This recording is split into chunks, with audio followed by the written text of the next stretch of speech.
같이 나눌 말씀 요한복음 1장 12절부터 13절까지 말씀 우리 다 같이 한 목소리로 읽겠습니다. 다 같이 읽겠습니다.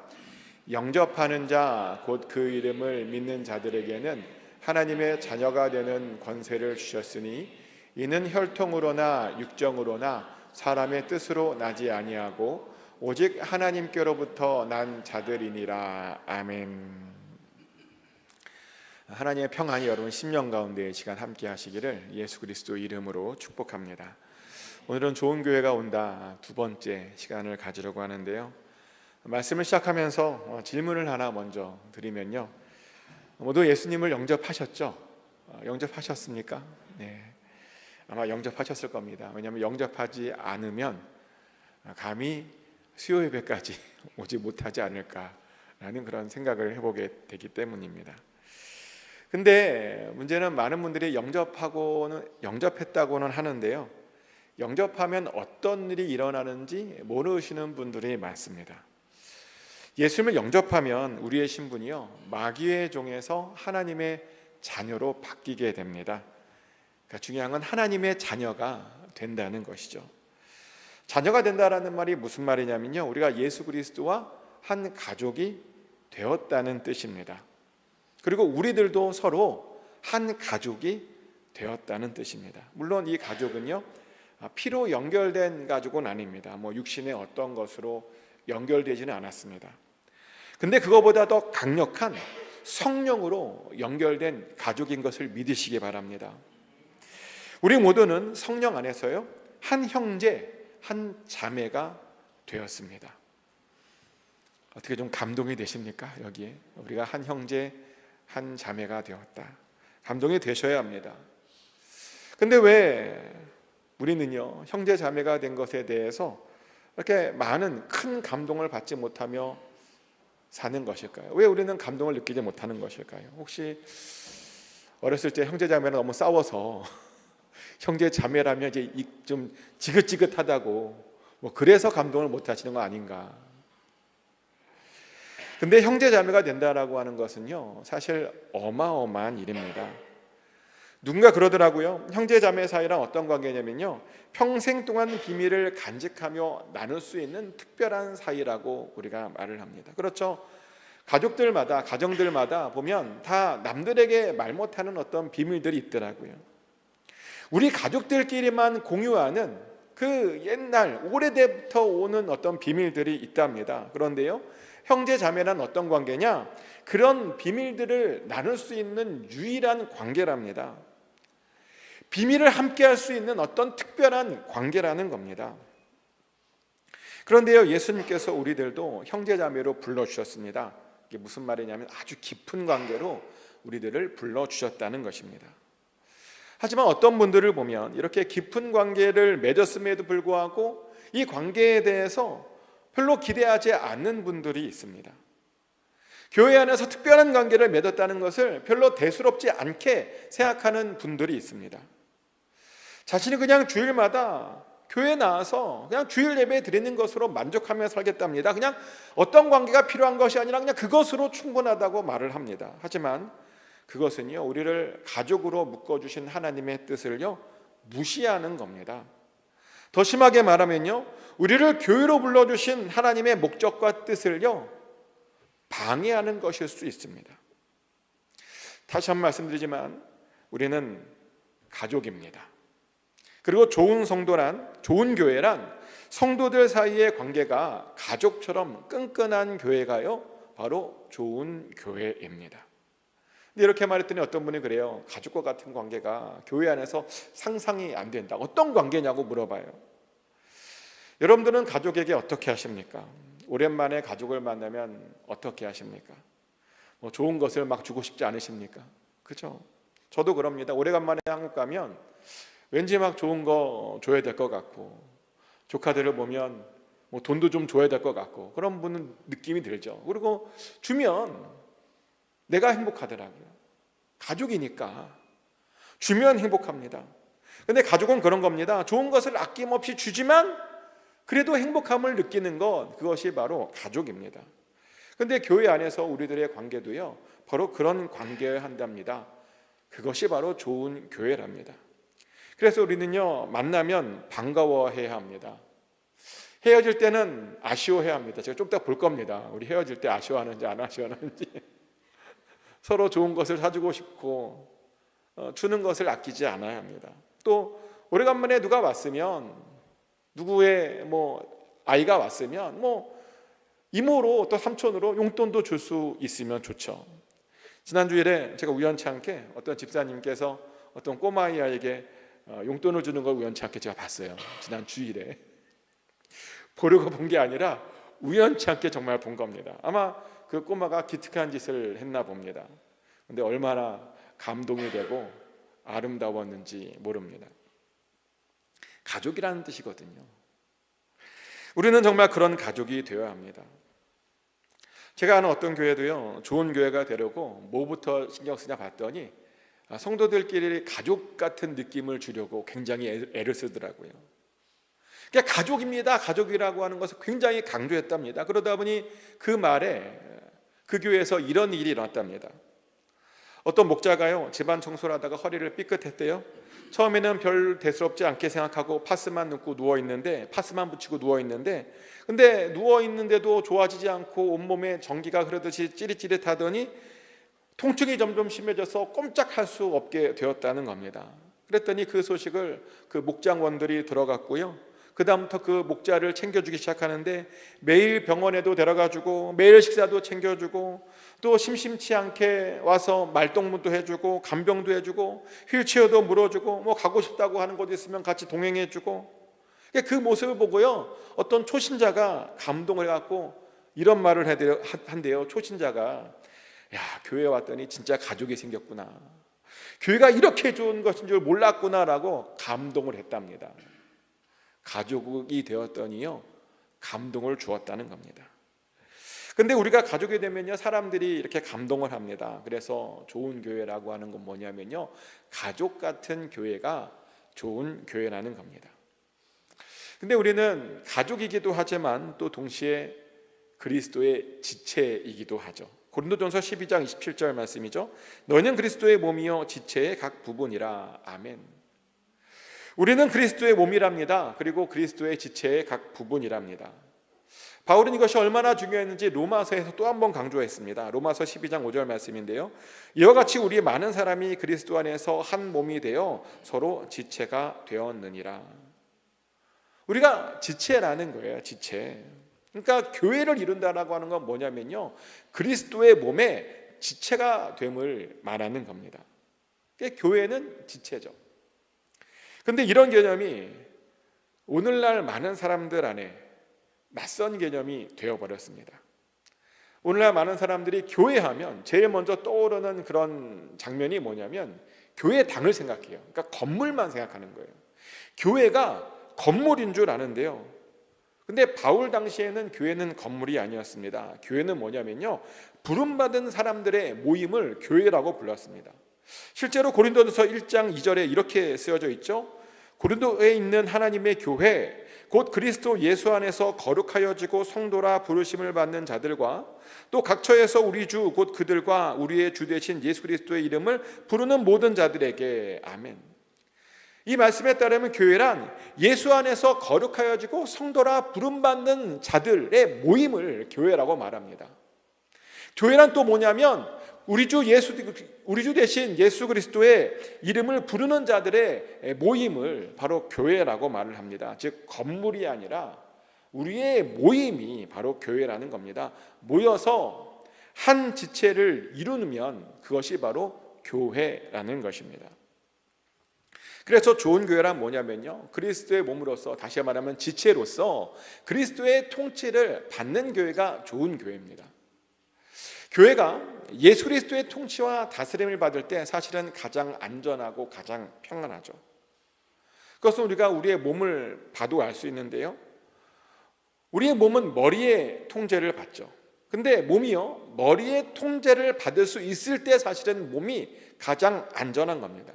근데 어떤 사람들을 보면 몸이 머리의 통제를 받지 못하는 사람들도 있어요. 몸이 자기 멋대로 움직이는 사람도 있습니다.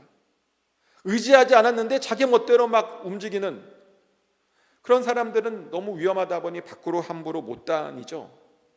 머리의 통제를 받지 않으면 불안하고 위험하다는 겁니다. 그래서 교회도 가장 안전한 방법은 뭐냐면 머리이신 예수 그리스도의 통제를 받는 것이 가장 안전한 겁니다. 그리고 그래야 하나님이 원하시는 일을 할 수 있죠. 교회는 하나님이 원하시는 일을 해야 되지 않습니까? 근데 예수 그리스도의 통치를 받아야 하나님께서 원하시는 일을 할 수 있다는 겁니다. 그럼 하나님이 원하시는 일이 뭐냐? 하나님께서 원하시는 일은 사실 간단합니다. 하나님께서 원하시는 일이란 뭐냐면요, 예수 그리스도의 몸된 교회를 건강하게 만드는 것을 하나님께서 원하십니다. 사실 우리 몸도 그렇죠. 우리 몸이 맨날 뭐 하는지 아십니까? 여러분 몸이 뭘 하냐면요, 여러분 몸을 어떻게 하면 건강하게 유지할까를 늘 신경 쓰면서 몸이 건강을 위해서 움직입니다. 나도 모르게 건강한 음식을 찾아서 우리가 먹잖아요. 또 운동을 해서 우리 몸을 건강하게 유지합니다. 또 정서적으로 어떤 건강을 유지하기 위해서 스트레스를 풀려고 재미있는 것을 보고 재미있는 일을 하게 하죠. 이렇게 우리 몸이요, 우리 몸의 건강을 위해서 움직인다는 겁니다. 근데 마찬가지로요, 교회도 교회의 건강함을 위해서 움직여야 됩니다. 교회가 건강하게 만드는 것이 교회의 가장 중요한 일이라는 겁니다. 그리고 바로 그것이 하나님께서 원하시는 일이죠. 그럼 어떻게 해야 교회가 건강해질 수 있을까? 교회가 건강해지려면요, 사실 연약한 부분들을 강하게 해주기만 해도 됩니다. 우리는 연약한 부분이 있거든요. 거기를 강하게 해주면 교회는 얼마든지 건강해집니다. 그래서 우리가 주변에 어떤 사람의 연약함을 보면 우리가 우리의 강함으로 채워주려고 하면 됩니다. 어떤 사람의 부족함을 우리의 넉넉함으로 채워주면 됩니다. 그러면요, 건강해질 뿐만 아니라 우리가 서로 진정한 가족이 될 수 있습니다. 실제로 연약한 부분을 채워주어서 건강해지고 또 강해진 그런 교회들이 제법 있습니다. 예전에 어떤 교회에서 들었던 이야기인데요, 그 교회에 어떤 부부가 새로 왔답니다. 근데 가만히 보니까 그 부부는 부모의 극심한 반대로 결혼식도 제대로 하지 못하고 그냥 혼인신고만 하는 한 채로 그냥 살고 있는 그런 가정이었답니다. 그러다 보니까 이 아내가요, 굉장한 스트레스에 매번 시달리며 살고 있었는데 결국에는 그 스트레스로 인해서 유산도 하고 그 유산 후유증까지 겪다가 교회에 나온 것임을 알게 되었습니다. 그 이야기를 이제 그 목장원들이 듣고 어떻게 하면 이 부부를 도와줄 수 있을까 고민했고요. 그래서 뭘 준비했냐면 그 부부를 위해서 사랑의 언약식을 해주기로 준비를 했답니다. 또 어떤 권사님은 그 부부를 위한 결혼 반지도 준비해 주었답니다. 그렇게 그 두 부부를 그 언약식에 초대해서 축복해 주었고요. 그랬더니 그 부부가 감동을 받고 그 일로 인해서 스트레스도 많이 줄어들고, 그래서 그들이 하나같이 다 가족 같은 존재가 되었답니다. 진짜 가족이 된 겁니다. 얼마나 아름다운 이야기입니까? 어떤 사람의 연약함을 우리가 우리의 강함으로 채워주는 겁니다.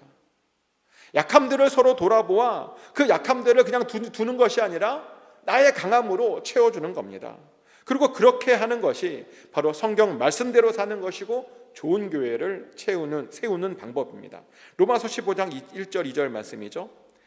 믿음이 강한 우리는 마땅히 믿음이 약한 자의 약점을 담당하고 자기를 기쁘게 하지 아니할 것이라 우리 각 사람이 이웃을 기쁘게 하되 선을 이루고 덕을 세우도록 할지니라. 아멘.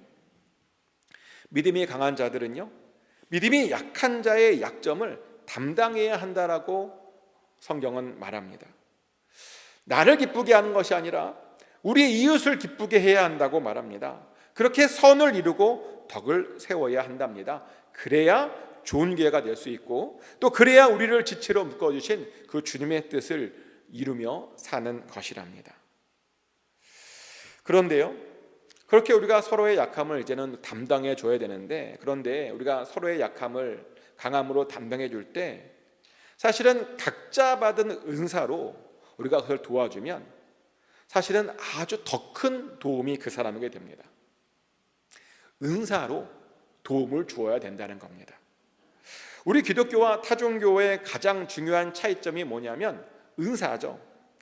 하나님께서는 교회를 건강하게 만드시려고 각 사람들에게 은사라고 하는 것을 주셨습니다. 그리고 그 받은 은사로 교회를 섬기게 하셨죠.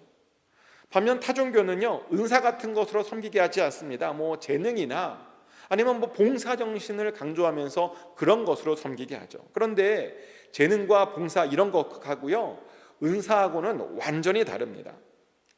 재능은 내가 그냥 태어날 때부터 잘하는 거잖아요. 근데 은사는요, 그런 것이 아닙니다. 내가 태어날 때는 없었는데 하나님께서 갑자기 은혜를 주셔서 교회를 잘 섬기라고 어느 날 갑자기 주신 것, 그것이 바로 은사죠. 하나님의 선물. 그래서 우리가 하나님의 선물이라고 부르는 겁니다. 하나님께서 교회를 섬기라고 주신 것이니까요.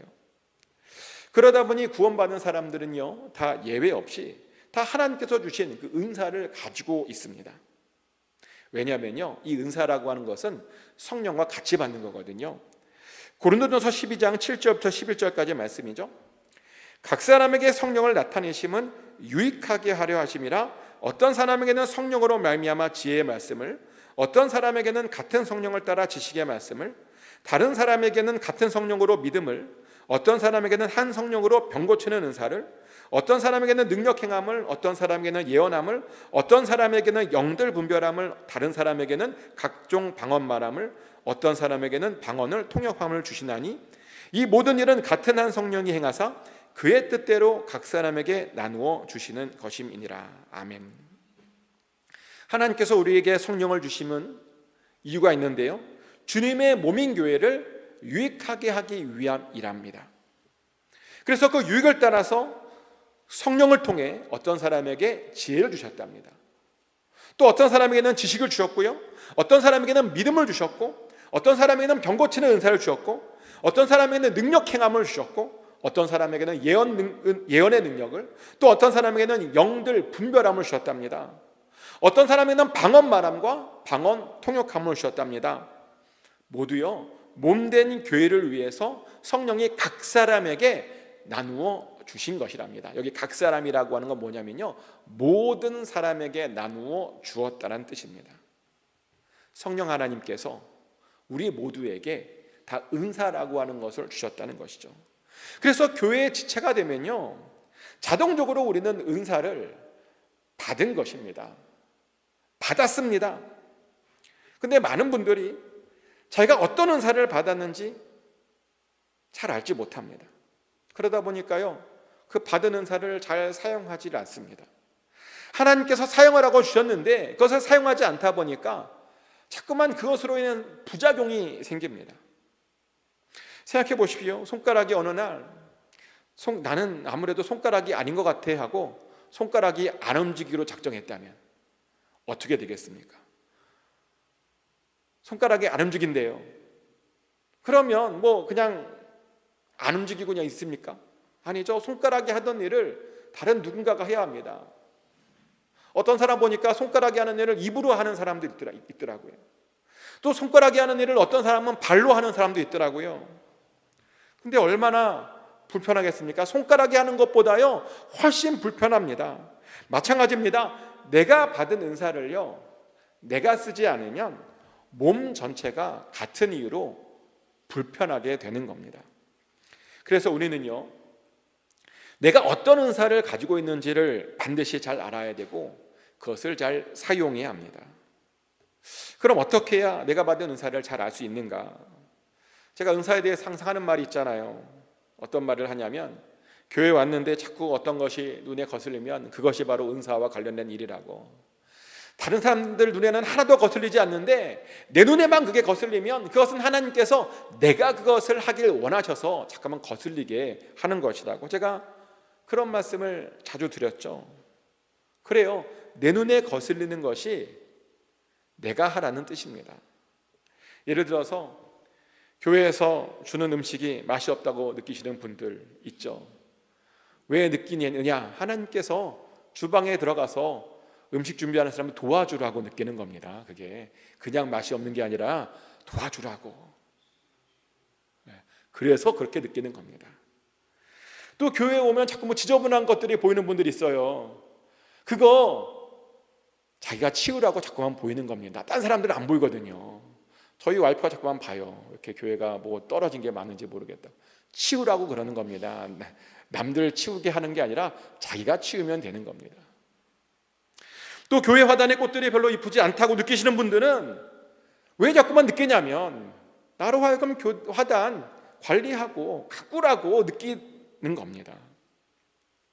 또 교회 학교 교육이 조금 더 좋았으면 좋겠다고 느끼는 분들은 하나님께서 그분으로 하여금 지금 교회 학교 교사로 부르시는 것입니다. 왜 이렇게 불평하는 게 아니라, 왜 이거밖에 안 되지 불평하는 것이 아니라 지금 하나님께서 그것을 위해서 부르시고 계신다는 겁니다. 근데 이렇게 말했더니 어떤 분이 그래요. 그럼 설교가 별로라고 느끼면 뭐 설교하면 되는 거냐고. 네, 설교가 별로라고 느끼시는 분들은 저를 도와서 새벽 예배로 도와주시면 정말 감사하겠습니다. 혹시 압니까? 뭐 그러다가 하나님께서 목사로 불러주실지. 사실 저도 좀 그랬는데요. 제가 잘했던 모교회에는 뭐 부목사님들이 여러 분 계셨는데 설교를 잘하시는 목사님도 계셨지만 설교를 정말 못하시는 부목사님도 계셨어요. 그래서 그분들이 설교할 때면 너무 힘든 거예요. 그래서 막 내가 하는 게 차라리 더 낫겠다. 제가 그러다가야 목사가 됐습니다. 함부로 불평하면 안 돼요. 그런 것이 보이면 하나님께서 나보고 하라는 그런 뜻입니다. 그러니 혹시 불편한 것이 느껴지시면 고민하지 마시고 저에게 말씀해 주시면 됩니다. 제가 임명해 드리겠습니다. 이번 주부터 첨소당담 이렇게 꽝꽝꽝 임명해 드리겠습니다. 그러니까 불편함을 느껴서 불평하지 마시고 그냥 저에게 조용히 목사님 제가 감당하고 싶습니다라고 말씀해 주시면 된다니까요. 그러면 얼마나 좋습니까? 교회가요 은사로 돌아가는 겁니다. 저는요 원하시는 분들을 절대로 만류하지 않습니다. 반드시 시켜드립니다. 자원하겠다는 분들 절대로 막지 않겠다라고 하는 것이 저의 목회 철학 중에 하나입니다. 그리고요 교회 일이라고 하는 것이 사실은 자원해서 해야 아름답습니다. 우리가 지난 주일에도 정말 아름다운 자원자들을 보지 않았습니까? 이은희 집사님께서 갑자기 교인분들 눈꽃 빙수 만들어주겠다고 갖고 와서 빙수 만들어줬잖아요. 드셨죠? 못 드셨어요? 다 드셨죠? 예. 얼마나 맛있습니까? 제가 개인적으로 빙수를 참 좋아해요. 한국에 있었을 때는 뭐 하루 2, 3일에 한 번씩 빙수를 사 먹었거든요. 근데 미국에 와서 너무 멀더라고요. 빙수를 먹는데 얼마나 아쉬운지. 근데 이은희 집사님께서 자원하는 마음으로 교인분들에게 빙수를 대접해 드리겠다 해서 준비해 줬는데 얼마나 감동이 되든지. 그랬더니 그 옆에서 이재열 집사님께서 이러면 안 되지 그러면서 원래 커피 내리는 날이 아니었잖아요, 지난 주일날이. 근데 갑자기 커피를 막 내리시는 거예요, 옆에서.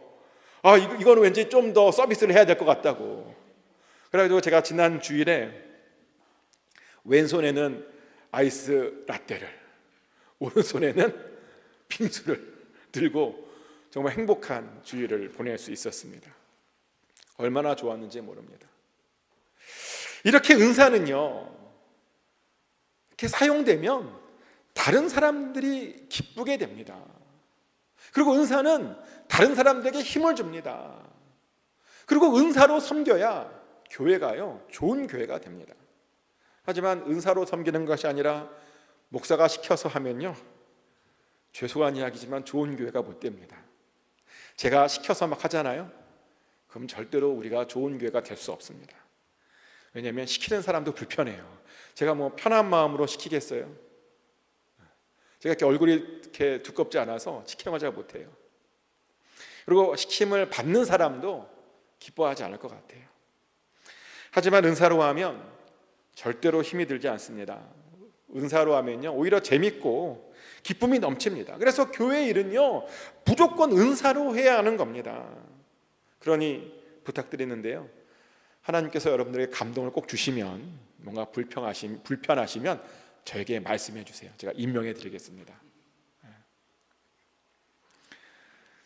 교회 올 때마다 뭔가 불편하지 않으세요? 양우선 집사님 고개를 막 크게 흔드시는데 어떤 거 좋은 것을 보시면 막 교회에 적응해 보고 싶지 않으세요? 막 좋은 거 어디서 보고 있으면 우리 교회도 이거 좀 했으면 좋겠다. 좀 말씀해 주세요. 임명해 드린다니까요. 꼭 그런 생각이 드셔서 우리가 좋은 교회를 세웠으면 좋겠습니다. 근데 우리가요, 그렇게 각자 받은 은사로 주님의 몸된 교회를 섬기기 위해서는요, 사실은 우리에게 그 전에 앞서서 필요한 것이 하나 더 있습니다. 뭐가 있냐면 절대로 교회 안에 텃세가 없어야 됩니다. 누군가 그걸 하겠다 그러면요, 우리가 환영해주고 기꺼이 받아줄 수 있어야 됩니다. 제가 몰랐는데요, 많은 분들이 이런 생각을 하신대요. 내가 이것을 하겠다고 나서는 모습이 다른 사람들에게 안 좋은 모습으로 비춰지는 것은 아닐까라고 하는 그런 정말 쓸데없는 걱정과 고민을 한대요. 사람들이 이거 하다가 다른 사람들이 날 이상해 보면 어떡하지? 라는 그런 정말 쓸데없는 생각을 한대요. 어떤 교회가 그랬답니다. 주방에서 돕고 싶은 마음이 들어서 돕겠다 그랬더니 그 주방 담당자가 그랬대요. 교회 출석한 지 얼마나 됐다고 벌써부터 이런 일을 하려고 하냐고. 주방에 오려면 적어도 3년 정도는 교회에 나와야 이런 일 할 수 있는 거니까 그냥 얌전히 다니시라고. 아니요, 그게 어떤 의미에서는 좋은 뜻일 수 있지만 어떤 의미에서는 텃세일 수 있습니다.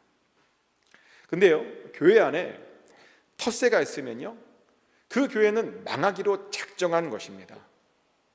텃세가 있는 교회는요, 절대로 좋은 교회가 될 수가 없습니다. 어떤 일이 있어도 교회 안에는 텃세가 있어서는 안 됩니다. 좋은 교회는요, 새로운 사람들도 자연스럽게 아주 중요한 일들을 맡을 수 있는 교회가 좋은 교회입니다. 새로운 사람들에게도 은사가 있다면 얼마든지 모든 일들을 다 맡길 수 있어야 하는 겁니다. 근데 이렇게 말하면 어떤 분은 그래요. 그러면 교회가 너무 위험해지지 않겠냐고. 오신 지 얼마 안 된 사람에게 막 중요한 일 턱턱 맡기면 교회가 너무 좀 뿌리부터 흔들리지 않겠냐고. 새로운 사람들이 오면 검증해야 되는 것 아니냐고 그런 말을 해요. 물론 검증해야죠. 근데 그런 검증을 위해서 있는 것이 사실은 목장입니다. 목장은요, 작은 교회입니다. 그래서 우리는 목장 안에서 일단 작은 일들을 맡음으로 그것이 진짜 내가 받은 은사인지를 검증할 수 있습니다. 정말 나에게 그 요리의 은사가 있다면 목장원들을 미리 요리로 좀 섬겨서 청금할 수 있겠죠. 그리고 정말 나에게 어떤 찬양의 은사가 있다면 목장 모임할 때 찬양과 같이 부름으로 그것을 검증받을 수 있는 겁니다. 또 정말 나에게 청소의 은사가 있다면 목장 모임하고 난 다음에 정리를 통해서 그 은사를 점검해 볼 수 있겠죠. 이렇게 우리는요, 목장 모임을 통해서 우리가 받은 은사를 얼마든지 점검하고 확인해 볼 수 있다는 겁니다. 그래서 좋은 교회의 특징은 뭐냐면 목장 모임이 굉장히 활성화되어 있다는 겁니다. 그런데요, 이런 목장 모임은 사실은 그냥 만들어진 것이 아니라 예수님께서 만드신 겁니다. 우리의 목장 모임을요, 예수님께서 만들어 주셨습니다.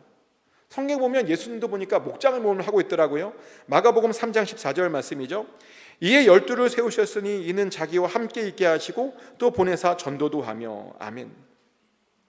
예수님께서 12를 세우셨대요. 그리고 그들과 함께 있으셨답니다.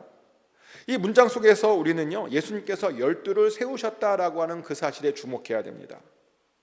사실 예수님 주변에는요, 굉장히 많은 사람들이 있었습니다. 이미 꽤 많은 사람들이 예수님을 알아보고 예수님을 따라다니고 있는 중이었습니다. 그런데 예수님께서는요, 그 수없이 따라다니는 사람들 중에서 딱 12명을 딱 택해서 같이 있게 했습니다. 그들하고만 아주 특별한 시간을 보냈다는 겁니다. 오늘날로 치면 그들과 목장 모임을 한 것입니다. 그러다 보니 어떤 이들은 이런 질문을 합니다. 예수님께서 많은 사람들을 감당할 수 없어서 12명만 뽑은 거냐고. 예수님께서 능력이 없어서 그렇게 조금만 뽑은 거냐고. 그런 건 아니죠. 예수님께서 능력이 있으십니다. 사실 모든 그룹을 동시에 이끌 수 있는 능력이 있는데요. 근데 왜 그렇게 뽑으셨냐면 제자들을 제대로 훈련하려면 목장과 같은 소그룹이 사실은 가장 도구이기 때문입니다. 왜냐하면요, 소그룹 안에서는요, 실수해도 티도 나지 않고 또 금방 만회가 되거든요. 그렇잖아요. 소그룹 안에서는요, 뭐 크게 문제가 되지 않잖아요. 실제로 복음서를 보면 제자들이 얼마나 많은 실수를 합니까? 뭐 할 말 못할 말, 예수님께 뭐 별걸 다 트집 잡고 물어보고 예수님 마음을 긁어놓고 막 그랬어요. 그래서 그걸 보면 어떻게 이런 사람들이 제자가 될 수 있지? 라는 생각까지 드는데요. 근데 그 모든 것들이 다 품고 바꿀 수 있었던 이유가 뭐냐면 그들이 소그룹이었기 때문입니다. 소그룹에 있었다 보니 그것들이 크게 문제가 되지 않았다는 것이죠. 그러다 보니 제자들도요, 자신의 제자들을 또 키울 때 소그룹으로 키우죠. 큰 그룹으로 사람들을 훈련시키지 않고 소그룹으로 사람들을 훈련시켰다는 겁니다. 그러며 그 안에서 서로의 삶을 완전히 오픈했습니다. 리더는 리더대로 오픈하고 그룹원들은 그룹원대로 오픈하고 그러며 서로의 연약함을 강압으로 채워줬습니다. 그러다 보니요, 그런 제자들이 나중에 보니까 큰 일들을 하더라고요. 소그룹을 통해서 훈련받았더니요, 아주 대단한 일을 했습니다. 베드로 보십시오. 베드로가 얼마나 대단한 사람입니까? 성령이 오자 수없이 많은 사람들을 전도했고요, 예루살렘 교회를 개척했습니다. 그것도 부족해서요, 로마로 가서 로마 교회를 개척했습니다. 다른 사도들도 마찬가지입니다. 모든 사도들이요, 전 세계로 복음을 전하러 다 떠났습니다. 인도로 떠났고요, 중국으로 떠났고, 심지어 복음이 우리나라의 삼국시대의 신라에까지 전해졌던 기록이 남아있죠. 신라에까지 복음이 전해졌다니까요. 정말요, 땅끝까지 복음을 전했던 겁니다. 근데 그렇게 할 수 있었던 이유가 뭐냐면 소그룹에서 훈련받고 소그룹에서 연단받고 소그룹에서 그들이 성장했기 때문입니다. 그들이 그 안에서 단단해졌기 때문입니다. 하지만 어떤 이들은 이런 소그룹의 중요성을 잘 알지 못합니다. 그러며 소그룹으로 모이라고 하면 바쁘다고 말을 해요. 그런데요, 소그룹을 제대로 경험하지 못하면 사실 기독교를 제대로 알지 못하는 겁니다. 정말 그래요. 소그룹을 알지 못하면 예수 그리스도에 대해서 알지 못하는 겁니다. 그리고 좋은 교회도 될 수 없는 겁니다. 소그룹이 예수님께서 만드신 거라니까요. 제자들을 훈련시킨 그런 방법이었다는 겁니다. 그리고 예수님께서 우리들도 그 안에서 훈련받기를 원하는 방법이라는 겁니다. 우리는요, 소그룹 안에서만 제대로 잘할 수 있습니다. 그래서 소그룹이 활성화되어야 좋은 교회가 되는 것입니다. 이 말씀을 꼭 명심하셔서 소그룹으로 자주 모이는 그런 좋은 교회가 되기를 소망합니다. 이제 말씀을 정리합니다. 우리는 가족입니다. 그게 무슨 말이냐면요, 지체라는 뜻입니다. 우리는 가족으로서, 지체로서 서로의 약함을 서로의 강함으로 채워주고 그렇게 함으로 몸을 건강하게 만들어야 됩니다. 우리가 그것을 위해서 부름받았습니다. 그런데 그렇게 약함을 채울 때요, 주님께서 우리에게 주신 그 은사로 우리는 주님의 몸을 건강하게 만들어야 됩니다. 그리고 소그룹으로 우리가 서로 훈련받고 더 단단하게 성장해야 됩니다. 소그룹은요, 예수님께서 우리에게 허락하신 축복의 도구입니다. 이것을 잘 기억하셔서 꼭 좋은 교회를 같이 만들어 나가기를 예수 그리스도 이름으로 축복합니다. 함께 기도합니다. 하나님, 아버지께서 오늘 우리에게 좋은 교회 또 비전을 주시니 감사합니다. 여러 가지 들은 말씀이 있는데 하나님 깨닫게 하여 주시고 결단하게 하여 주시옵소서. 정말 한 가족이 되게 하여 주시고 서로 받은 은사로 서로의 연약함들을 강함으로 채워줄 수 있는 그런 하나님의 지체들이 다 되게 하여 주시옵소서. 우리가 모이기를 힘쓰길 원합니다. 특별히 소그룹으로 모이기를 힘씁니다. 목장 모임을 통해서 우리가 서로 하나가 되게 하시고 더욱더 뜨거운 긴밀히 연결된 가족이 되게 하시고 그래서 서로 강하게 성장케 하여 주시옵소서.